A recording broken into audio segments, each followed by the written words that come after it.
একদিনে আসমান থেকে টপকে 5ই আগস্ট পতিত হয় না।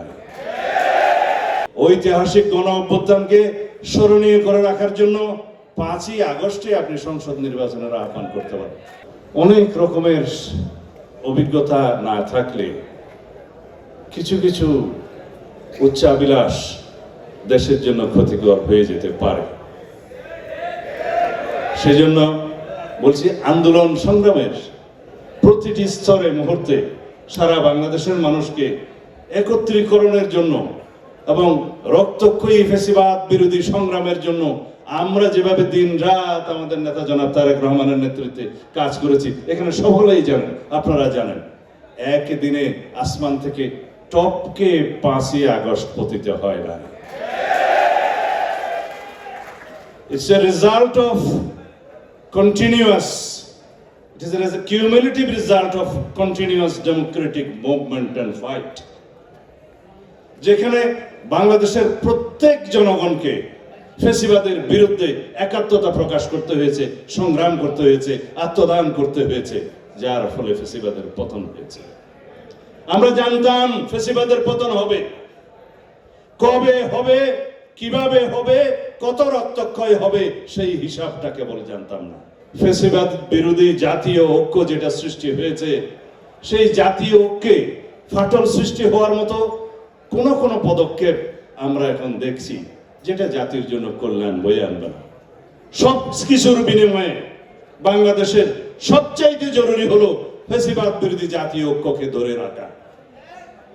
মাননীয় প্রধান উপদেষ্টার উদ্দেশ্যে বলবো, জাতীয় ঐক্যকে ধরে রাখার জন্য যত কৌশল আছে সেটা অবলম্বন করুন, কিন্তু কোন উচ্চাভিলাষী কোন গোষ্ঠীর রাজনৈতিক উচ্চাভিলাষ পরিপূরণের যেন আপনি হাতিয়ার না হন, সেটা আপনাকে সজাগ থাকতে হবে।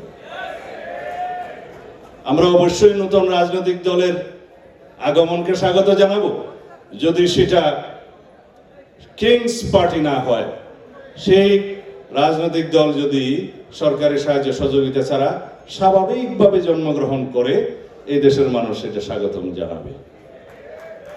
কিন্তু কোন রকমের জনগণের সাথে, যেখানে একমাত্র আমরা বলে থাকি জনগণই হচ্ছে সার্বভৌম শক্তির উৎস, সাংবিধানিকভাবে জনগণই হচ্ছে সাংবিধানের রাষ্ট্রের সকল শক্তির মালিক এবং রাষ্ট্রের মালিকানা জনগণের কাছে, প্রকৃতপক্ষে সেটা লেখা আছে সংবিধানের প্রথম ভাগে।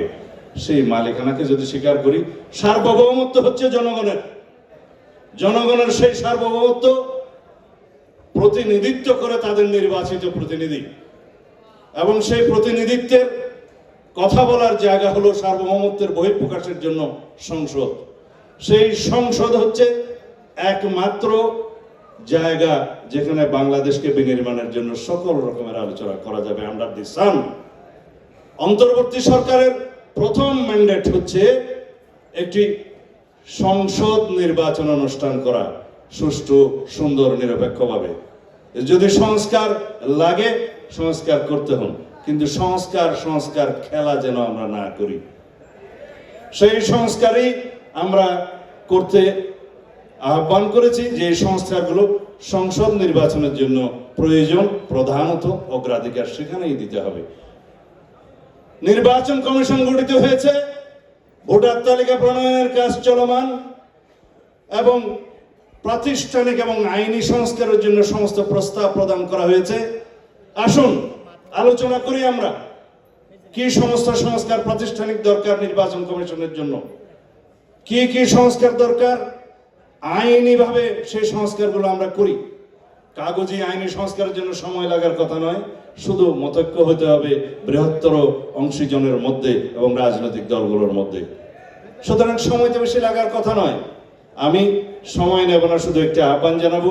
আজকে প্রথমবারের মতো উন্মুক্ত করে দিতে চাই, যদি মাননীয় প্রধান উপদেষ্টা এবং অন্তর্বর্তীকালীন সরকার ইতিহাসে আরো বেশি স্মরণীয় হয়ে থাকতে চান, তাহলে জুলাই আগস্টের এই ঐতিহাসিক গণ অভ্যুত্থানকে স্মরণীয় করে রাখার জন্য 5ই আগস্টে আপনি সংসদ নির্বাচনের আহ্বান করতে পারেন। Cheer up! চলো উড়াই খুশি নতুনের সাথে তুলে নিয়ে হাতে cheer up oh oh cheer up oh oh cheer up চুমুকে চুমুকে enjoy the life চলো উড়াই খুশি তুলে নিয়ে হাতে cheer up oh oh cheer up oh oh cheer up oh oh cheer up চিল হবে রিফ্রেশিং মুডে চিয়ার আপ চলো উড়াই খুশি।